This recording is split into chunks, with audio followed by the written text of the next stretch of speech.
Тестостеронды қалай көбейтеміз? Мен Ернұр Айнаев, 15 жылдық тәжірибесі бар уролог-андролог PhD дәрігермін. Парақшамызда ерлер денсаулығы жайында тіркеліп кетіңіздер. Видеоларымызды жіберіп алмас үшін төмендегі колокольчикке басып қойыңыздар. Егер сіз әлсіреп, ештеңкеге настроениеңіз болмай жүрсе, жыныс қатынасқа деген желанияңыз төмендеп, семіріп бара жатсаңыз, онда осы видеоны соңына дейін қараңыз. Соңғы кезде өте көп жігіттер тестостеронды қалай көбейтеміз деп маған жиі жазып жүр. Сол бойынша мен сіздерге қазір ақпарат беретін боламын. Негізі көбісі біледі, бізде қазіргі энергияның жоғалып кетуі ол біздегі тестостеронның төмендеуінен екенін көбісі біледі. Бірақ тестостеронның төмендеуі тағы да қандай жағдайға алып келетінін көбісі біле бермейді. Соны ашып кетейікші қазір. Тестостерон деген гормон ол жұмыртқадан бөлінетін гормон.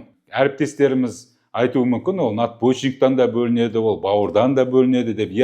Бірақ основной гормондарымыз біздің еркектің жыныстық мүшесіне, еркектің жыныстық қатынасына жауап беретін гормондарымыз, тестостерон гормоны, ол жұмыртқадан бөлінеді. Тестостерон гормоны бізде нормальный уровеньде болып тұру үшін біздің жұмыртқамыздың аталық безінің қызметі жақсы болу керек. Кішкентай кезіңізде балаларды тексертіп алу керек. Себебі қазіргі балалардың жұмыртқалары дұрыс дамымай, кішкентай болып, дұрыс өспей қалып жатыр. Жасына сай дамып жатқан жоқ. Сол үшін сол жұмыртқаларды уақытылы дамып жатыр ма, соны тексертіп алу керек. И оны 15-17 жасқа дейін жұмыртқаларын өсіріп алу керек. Егер сол уақытқа дейін өсіріп алмайтын болсақ, бізде ертең 25-30 жасқа келген кезде тестостеронмен проблема болып, шаршап, әлсіреп, тағы да қазір айтам, келесі проблемаларға алып келуі мүмкін. Тағы да қандай проблемалар ол? Мысалы, тестостерон гормоны төмендейтін болса, ол тестостерон гормоны бізде майды ыдырататын гормон. Май ыдырамағаннан кейін бізде қан тамыр жүйелерінде майлар жиналуы мүмкін. Бауырға майлар жиналуы мүмкін. Ол жировой гепатоз дейді. Бауырға май жиналғаннан кейін бауырдың қызметі бұзылады. АЛТ деген сияқты гормондардың көтерілуіне алып келеді. Бауырдың қызметі бұзылғаннан кейін бауыр бізде ол лаборатория. Біздің ішіп жеген тамақтарымызды қорытып, сыртқа керектісін алып қалып, керек жоғын сыртқа бөліп отыратын ол лаборатория. Сол лаборатория бұзылған кезде біздің организмімізде не болады? Организмімізде хаос болады. Дұрыс жұмыс істемегеннен кейін, организмдағы жаңағы ішіп жеген тамақтарымыз дұрыс қорытылмағаннан кейін процесстер бұзылады организмде, и біз семіріп бастаймыз. Семіріп бастағаннан кейін бағанағы тестостерон гормоны ол майларды ыдырату керек еді ғой. Майларды ыдыратуға күші жетпейді, и соответственно тестостерон гормоны әйел гормонына айналып кете береді. Әйел гормоны көтерілгеннен кейін біз одан сайын семіре береміз. Ол одан сайын әйел гормонын көтере береді. Порочный круг, осы жерде порочный круг кетеді. Сол кезде бізде қан тамырлар жүйесі маймен забиваться етіледі да, соңында ол инсульт, инфаркт сияқты ауруларға алып келуі мүмкін. Тағы да тестостерон гормонының қызметі ол біздің сүйектегі минеральный плотностьқа да жауап береді. Яғни остеопороз сияқты ауруларға да алып келуі мүмкін. Біз білеміз ғой, үлкен кісілеріміз, қарттарымыз, аяқтарын қайырып алса, қолдарымен бүйтіп дұрыс емес отырып қалса, сынып қалатын кездерді жиі байқаймыз. Үлкендеріміз мысалы дұрыс емес аяғын басып қалған кезде аяғын сындырып алды деген сияқты көп естіп жатамыз. Себебі ол кісілерде уже тестостерон гормоны төмендегеннен кейін сүйектерінде остеопороз пайда болады. Тағы да тестостерон гормоны ол еркектердің тікелей настроениясына, жыныстық қатынасқа түсуге деген желаниясын төмендеуіне алып келеді. Мысалға, бір жұмысты бастайын деп тұрсын, егер тестостерон гормоны төмен болса, даже сол жұмыстың нәтижесіне бізге әсер етеді екен. Мына жұмысты бастайын деп тұрсын, бірақ айтасың, мына жұмыс болмайды деп. Себебі бізде тестостерон гормоны төменді. Уже артқа тартып тұрады да, уже нәтижеге жұмыс істеп кетеді адам. А тестостерон гормоны жақсы болса, біз айтамыз, все, мен мына жұмыс бастаймын, Құдай қаласа, бізге жақсы результат береді деп, уже біз тестостерон гормонының өзі біздің жұмыс істеуімізге көмектеседі екен. Ал егер бізде жаңағындай симптомдар болса, біз егер семіріп бара жатқан болсақ, настроениямыз жоқ, біреу бірдеңке айтса ренжіп қалып, ештеңкеге желаниямыз жоқ болатын болса, жүрген кезде, жүгірген кезде одышка пайда болған болса, тестостерон гормонын тексеру керекпіз. Тестостерон гормоны жалғыз өзі ғана тексерілмейді. Бывает кей кезде мынандай нәрседе болуы мүмкін. Инсулина резистентность деген бар ғой, сол сияқты бізде тестостерона резистентность деген сияқты мен өзім айтып жатырмын бұны, бірақ біздің рецепторлар тестостеронға реагировать етпеуі мүмкін. яғни сезімталдығы төмен болуы мүмкін. Тестостерон уровені жоғары болып тұруы мүмкін, бірақ организмде тестостероны төмен деген сияқты симптомдар болуы мүмкін. Сол үшін біз тестостерон гормонына біз қатты қарай бермейміз, көбінесе біз клиникаға қараймыз. Кімде жыныс қатынасқа деген желание төмендесе, қатынастың өзі төмендеп кететін болса, тез бітіретін болса, настроение жоқ, семіп бара жатқан болса, ол уже все симптомдардың бәрі уже гипоганадизмнің симптомдары, яғни тестостерон төмендеп кеткеннің симптомдары. Ал егер гормондарды тексеретін болсақ, біз тестостеронмен бірге гонадотропный гормондарды да аламыз. Гонадотропный гормон деген ол мынау бастың гормоны. Бізде мынандай иерархия бар да. Например, дәрігерлерді алатын болсақ, дәрігер бар, одан кейін заведующий бар, одан кейін главврач бар. Дәрігер бар, прямой главврачқа бара алмайды ғой. Дәрігер через заведующийге айтады, заведующий главврачқа барып айтады деген сияқты. Бізде тестостерон да сондай. Тестостеронға жауап беретін гонадотропный гормондар, бастың гормондары бар. Яғни бастың гормондары жоғары көтеріп келе жатқан болса, значит біздегі төмендегі тестостерон дұрыс жұмыс істемей жатыр деген сөз. Даже тестостеронның уровені жоғары көтеріліп тұрғанның өзінде біз оны айтамыз, ол жұмыс істемей тұр. Значит, біздің рецепторлар оны көрмей тұр, оны сезбей тұр деген сөз. Сол үшін біз анализ тапсырған кезде бір ғана анализбен шектеліп қана қоймаймыз. Біз әйел гормонын да аламыз. Яғни біздің тестостеронымыз әйел гормонына өтіп кетіп жатқан болуы мүмкін. Тестостерон кей кезде болады, көбейіп келе жатады да, әйел гормоны өтіп кете береді, болды. Әйел гормоны да көбейіп кетеді. Яғни тестостерон гормоны жақсы жұмыс жасау үшін тестостерон гормоны ғана көтеріліп тұру керек та, басқа гормондардың бәрі төмен болу керек. Сол үшін тестостеронды біз гормондардың королі дейміз еркектерде. Тестостерон гормоны патша болып отырған кезде бәрі оған қызмет ету керек сияқты болады. Мен енді сіздер түсінікті болу үшін айтып жатырмын да бұл нәрсені. Яғни бастың гормондары жоғары көтеріліп тұрса, тестостерон гормоны ешқашанда жоғары көтеріліп тұрғанның өзінде де, бірақ адамда жоғары деп айта алмаймыз оны. Сразу біз айтамыз, бұл кісіде уже тестостерон гормоны жұмыс істеп жатқан жоқ. Значит, бас айтып тұр, бастың гормоны, бастағы органдарды оны айтпай ақ қойын, сіздердің бастарыңызды қатырып, просто бас, жұмыртқа деп айта берейін, солардың шығарып жатқан жаңағы гормондарын айтып жатырмын да. Бас айтып тұр, жұмыртқа сен жұмыс істеп тұрған жоқсың, скоро мы тебя уволим деп тұр да, жұмыстан шығарып жібереміз деп тұр. Ал тестостерон жұмыртқа айтып жатыр да, жоқ, мен жұмыс істеп жатырмын, міне мен көтеріліп тұрмын ғой, нормадан асып кетіп тұрмын деп тұр да. Бірақ ол жұмыс істеп тұрған жоқ, оны организм сезіп тұрған жоқ. Сол үшін біз сомен жұмыс жасаймыз. Ал кейбіреулер келеді, тестостерон өзін ғана тапсырып келеді, менде тестостерон норма екен деп қуанып жүреді, на самом деле ол норма болмауы мүмкін. Ал енді тестостеронды қалай көтереміз? Тестостерон төмендемес үшін не істеу керекпіз? Егер бізде артық салмақ болған болса, значит бізде однозначно тестостеронда проблема қазір болмаса да скоро болады деген сөз. Ұзақ артық салмақпен жүруге болмайды.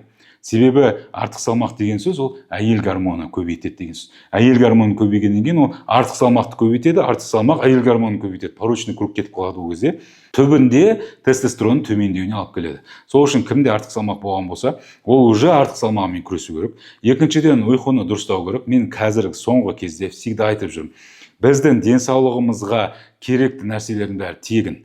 Соның бәрін дұрыс орындасақ, біздің гормондарымыз да, біз өзіміз де, денсаулығымыз да бәрі жақсы болады. Артық салмақпен күресу керек, дұрыс ұйықтау керек, сағат 9-10-да уже ұйықтап қалу керек, ерте тұрып аш қарынға жүру керек. Сосын біз витаминдарды восполнять ету керек. Ағзадағы витаминдарымыз бар да бізде. Сол витаминдарымыз, біздің гормондарымыз дұрыс жұмыс істеу үшін қызмет етеді.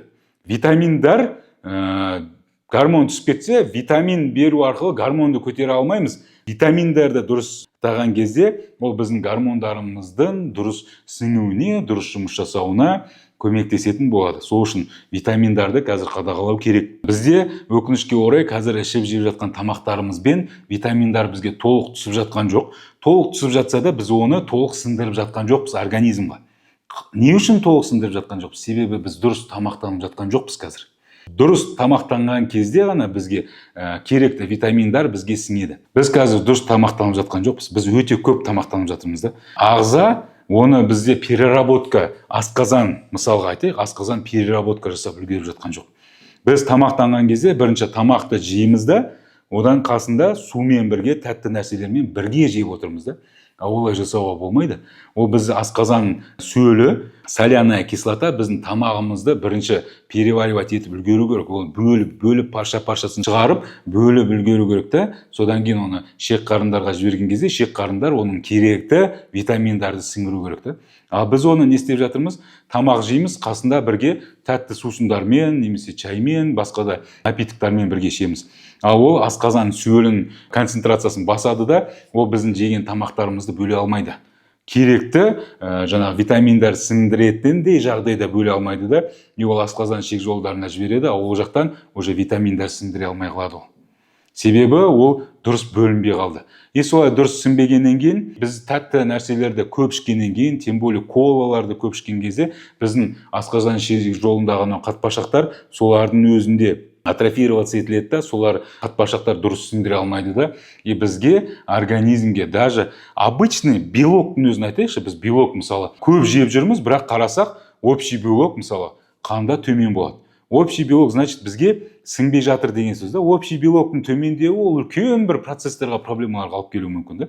Витамин D-ның организмда дұрыс сіңбеуіне, басқа да витамин B группы, басқа да группа жаңағы витаминдардың дұрыс сіңбеуіне, осы асқазан ішек жолындағы воспалительный процестерде осы проблемаларға алып келеді. Сол үшін дұрыс тамақтану керек, дұрыс ұйықтау керек, таңертең аш қарынға жүру керек. Ал егер сізде тестостерон жұмыртқаның қызметін бұзылған үшін түскен болса, оны ешқандай витаминдар, оны ешқандай салауатты өмір салтын сақтау көтете алмайды. Сол үшін біз тестостерон төмендеген кезде бірінші оны не үшін төмендегенін анықтау керекпіз. Себебін анықтап, себебін устранять еткеннен кейін барып, бірінші оны көтеріп, одан кейін барып, ары қарай сол уровеньда ұстап қалу үшін уже салауатты өмір салтын сақтау керек болады, диетаны дұрыстау керек болады, дұрыс тамақтану керек деген сияқты нәрселер жасау керекпіз. Ал бізде не істейді? Бізде тестостерон төмен, енді мен не жесем болады, не жемесем болады, қандай спортпен айналыссам болады. Не үшін төмен ол? Жастарда ол төмендемеу керек қой. Жастарда бізде Алла тағала біздің ағзамызды сондай қылып жаратқан, ағза максимально компенсировать етеді.